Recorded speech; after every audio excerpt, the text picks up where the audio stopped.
Talinya sih kuat, tapi tergantung ya apakah kita akan berani atau enggak karena medannya vertikal sekali.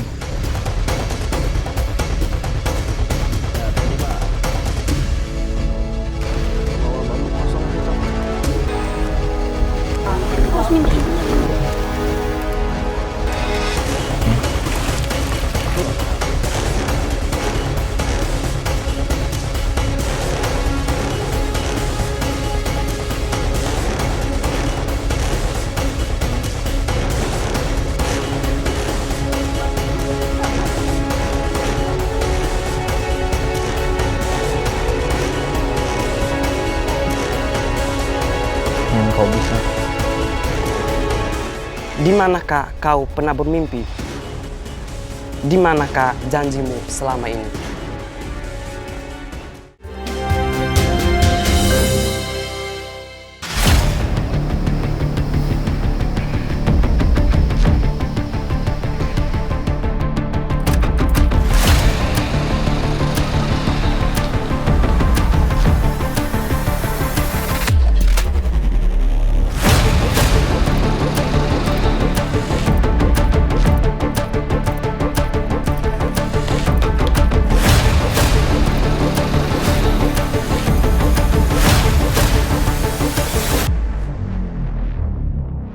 Perjalanan tim Indonesiaku kali ini menyambangi Dusun Samba yang letaknya sekitar 8 km saja dari kota Ende, Flores, NTT. Warga hidup terbatas di sini. Awalnya mayoritas penduduk bekerja sebagai petani, tapi dalam 20 tahun terakhir, mereka beralih menjadi penambang batu di Bukit Samba.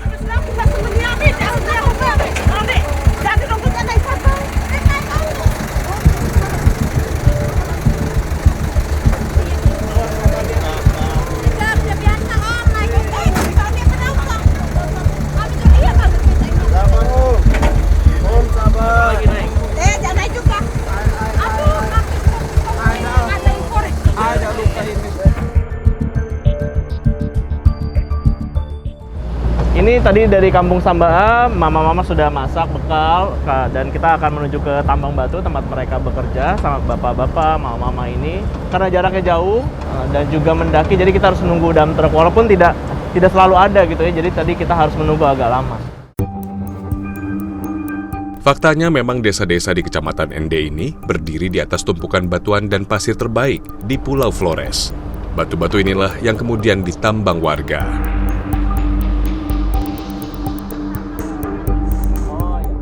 Berarti mama-mama pakai kain semua naik truk juga? Ya, Biasa? biasa, sudah biasa. Oh, pulang pergi? Ya, pulang. Ya, kalau pulang kan banyak yang jalan kaki. Oh, karena tidak selalu ada truknya? Ya. Oh, lalu kalau tidak ada, tadi kalau berangkat tidak ada, mama jalan kaki ke atas nih? Istirahat kerja. Istirahat kerja? Ya, istirahat kerja.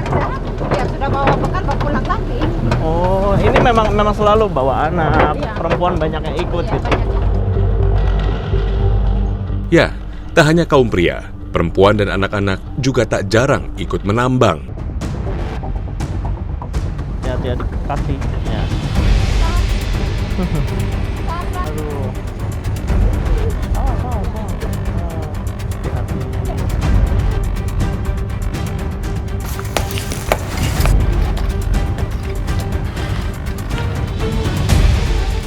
Kristiana misalnya, yang bertugas menyortir batu dan pasir sesuai ukuran. Sambil mengasuh anak bungsunya, Kristiana cekatan mengangkat, memilah, dan mendorong gerobak pasir dan batu.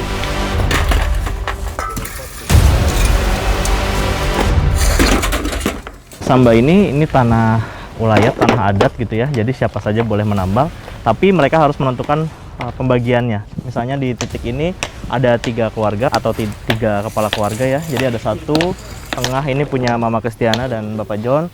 Satu lagi juga berbeda gitu. Jadi mereka harus berbagi mana pasir dan batunya dan mereka harus menentukan dan bekerja sendiri-sendiri gitu. Walaupun mereka ada di satu lokasi yang sama. Para penambang ini bekerja sejak pukul 7 pagi hingga 4 sore. Mereka hanya menjeda hari kerja di hari Minggu untuk beribadah.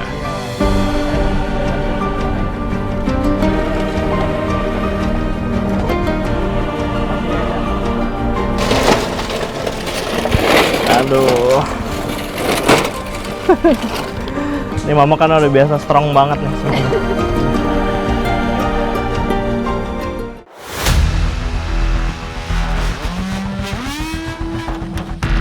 John, suami Kristiana, menambang di bagian atas bukit. Penasaran, saya pun ikut bersamanya.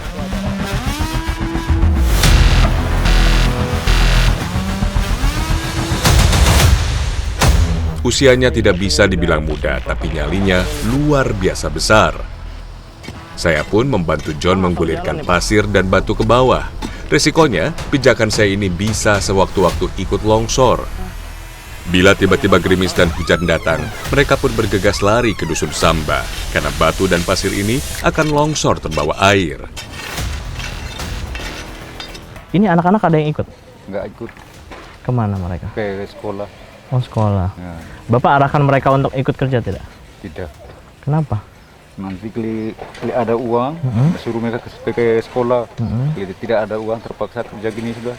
Jadi Bapak kalau bisa anak-anak tidak kerja di sini ya? Nah, Profesi ini memang mendatangkan penghasilan untuk warga, tapi kecelakaan juga tak jarang mengancam. Bukan sekali dua kali mereka tertimpa batu yang tiba-tiba jatuh. Sayangnya, tak sebesar resikonya, hasil yang didapat jauh dari harapan. Ini saya sampai di puncak bukitnya, tapi dulunya ini kebun sebenarnya, tapi karena ditambang sudah tidak dipakai berkebun lagi karena takutnya longsor.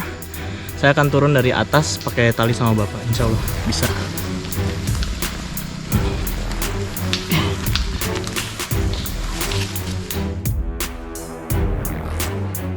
Saya melintasi salah satu medan paling ekstrim di Bukit Samba, menggunakan tali tambang untuk menaklukkan medan terjal yang nyaris tegak lurus.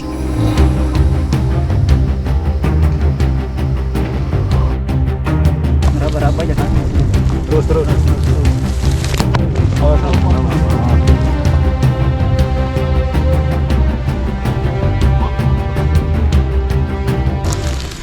Jadi pemirsa bisa bayangin kalau mereka harus menambang, mereka harus pegangan tali ini kiri kanan ya.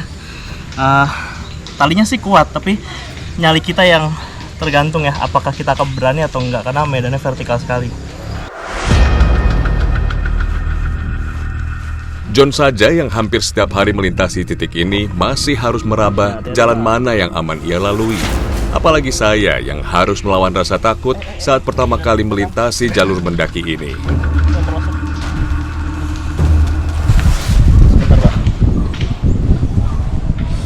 Ini tali kalau nggak kuat pegangnya nih, kita bisa sakit sekali ya, agak kebas gitu kiri kanan. Jadi ini yang bahaya kalau agak kebas, gemeteran atau licin, ini biasanya kita akan bisa merosot ke bawah. Baru beberapa meter berjalan mundur, tangan dan kaki saya sudah licin berkeringat dingin. Jantung saya berdebar karena khawatir, mampukah tali ini menahan beban tubuh saya? Pak John, ini kan kita medannya ekstrim gini. Iya. Saya aja pegangan ini harus dua tangan. Gimana Bapak bisa gali pasir batu ini kalau pegangannya licin? Nanti kali mau gali pasir, ikat tali di pinggang, baru ambil linggis, baru kasih turun pasir. Jadi hanya bergantung di perut itu? Iya, di perut. Bapak ngeri nggak sih pertama kali coba gitu? Pertama kali coba saya pernah tidak biasa, takut tinggi terlalu. Sekarang sudah agak rendah sedikit, agak lumayan lah. Sudah biasa ya? Ya. Kami berada di ketinggian 90 meter di atas permukaan tanah. Jika ada sedikit saja kesalahan, saya bisa langsung terhempas ke area tambang di bawah. Ini saya pikir kita akan ke bawah terus, merosot ke bawah gitu ya. Tapi Bapak bilang kita harus merayap ke sebelah. Itu artinya saya harus pelan-pelan karena kita harus lepaskan tali perlahan untuk menuju ke titik di sana. Mau tak mau, para penambang mempertaruhkan nyawa demi hasil penjualan senilai 300 hingga 600 ribu rupiah per truk. Nah, nyebrangnya ini nih Pak.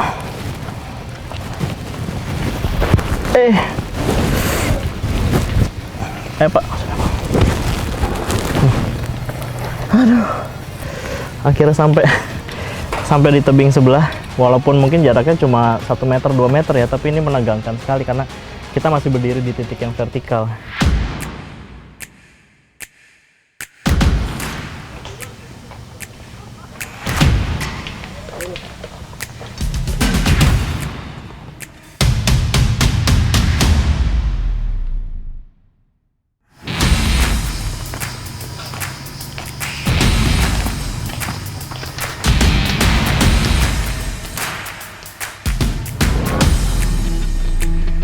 Iya.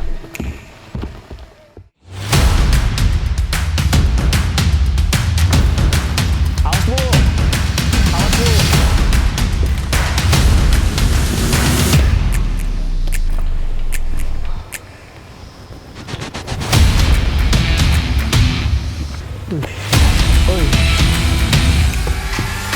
Awas Bu.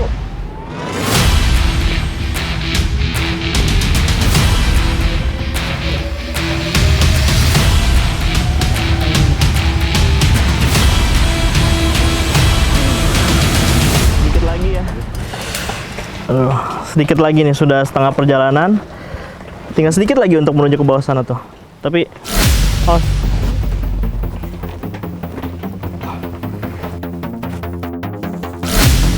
Selesai membantu John, kami beristirahat sejenak.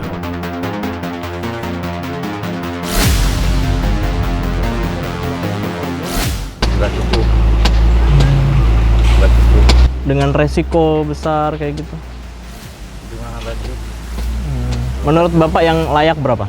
Harganya agak naik sedikit, ada 800 gitu, 700. Naik 100 tidak apa ya, itu sudah cukup buat Bapak. Sementara Kristiana masih terus bekerja memecah batu. Mama tidak capek. Capek istirahat Di mana? di situ. Di sini. Iya, Tidak pulang. tidak. Kenapa? Mau kerja lagi.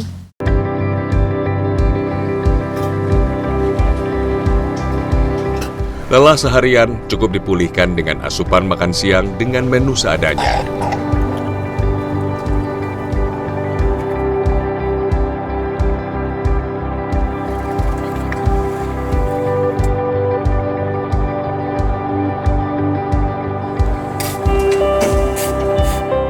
Untungnya, berbagai proyek pembangunan terus dijalankan di kota Ende, sehingga pasir dan batu Bukit Samba masih laris dipesan pembeli.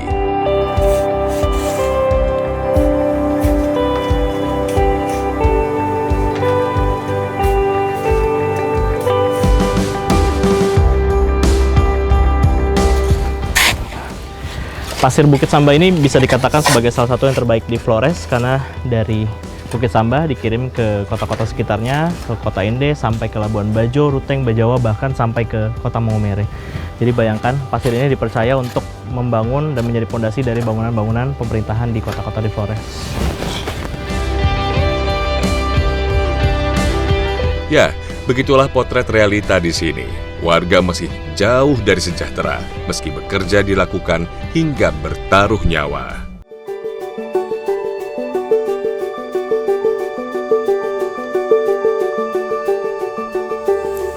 Parahnya, di tengah kemiskinan yang membelit kehidupan warga, harga sembako terbilang mahal dibanding daerah lain. Untuk menembus liter beras kualitas sedang misalnya, warga Dusun Samba harus membayar hingga Rp15.000. Ini kita di lereng perbukitan, jadi untuk menuju ke kebunnya kita ada di view seperti ini. Kita harus turun sampai paling bawah untuk menuju ke atas, karena di kebun ubinya nanti kita akan ambil ubi untuk dimakan aja, tidak dijual ya, dimakan untuk pengganti nasinya mereka.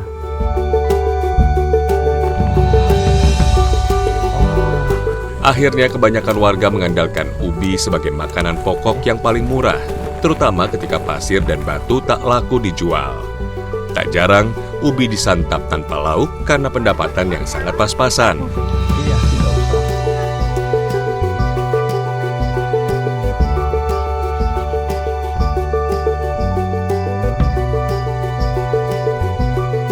Kalau dari kerja batu itu Mama habiskan uang semua buat nasi kah? Tidak. Mama masih bisa tabung? Sekarang tidak lagi. Tidak lagi. Iya. Karena beras mahal tadi Iya. Mama bilang. Berarti Mama sekarang ini sementara ini makan ubi saja biar lebih hemat. Ubi kadang-kadang ini beras uang habis, kami pergi cabut ubi di kebun.